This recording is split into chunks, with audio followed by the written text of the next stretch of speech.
fourth generation version of Kia's Sportage family crossover model builds on the step forward its predecessor made, this time round offering strident looks, more accomplished driving dynamics and a much nicer cabin.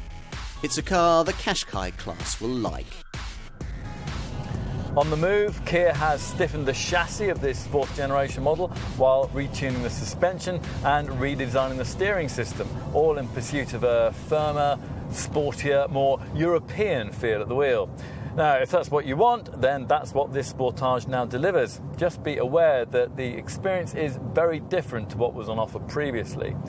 There's far less change beneath the bonnet though, the engine lineup including basically the same options as before, although the units in question have been updated to meet more efficient Euro 6 standards. As a result of that, the 114 brake horsepower 1.7 litre CRDI diesel derivative we're trying here is capable of 61.4 miles per gallon on the combined cycle and 119 grams per kilometre of CO2. Diesel drivers wanting all-wheel drive or the option of automatic transmission will need to stretch up to one of the 2-litre CRDI models. There's a choice of either 134 bhp or 182 bhp outputs, both only offered with 4x4 traction.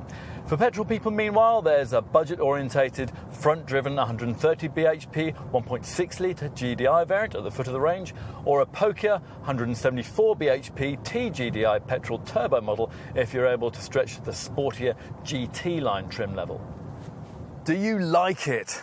Well, it's important to Kia that you do, because looks were high on the list of reasons why customers bought the previous generation model. This fourth generation version doesn't perhaps have quite the elegance of that car, but arguably a bit more street-side presence has been introduced this time around, particularly at the front end, which seems to remind many of a Junior League Porsche Cayenne. Time to look inside. Now, it's now slightly easier to get in and out because the floor has been lowered by 40 millimetres. And once behind the wheel, you'll find a driver-centric fascia that's a little more angled towards the driver, with flush-fitting fixtures and trim, soft-to-the-touch materials, and smart detailing like the silver trim used around these air vents. It's a big step forward from the cabin of the previous model, which really wasn't able to match the sophistication of the exterior styling. Helping in this regard is a reduction in the number of switches and buttons thanks to the installation of this centre dash infotainment touchscreen. It's a standard feature provided you avoid entry-level trim.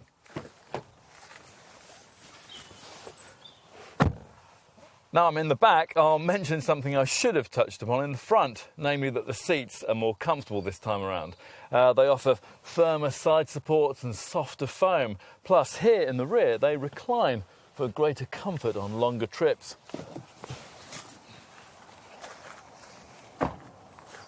Let's take a look out back. Raise the slightly heavy tailgate and you'll find that boot capacity has risen by 26 litres with this Mark IV model to 491 litres with a temporary spare wheel in place. A feature, by the way, that's standard across the range, providing you avoid the entry-level 1.6 litre petrol engine. Expectations were high for this fourth generation Sportage, and it satisfies many of them. It is certainly a confident car, firm in stance, in ride, and in the value proposition it offers. Exactly, in fact, the sort of thing many Qashqai class buyers will be looking for. Yes, you could pay much more for a crossover of this kind, but after trying a Sportage, you might well end up questioning the need to, which says it all, really.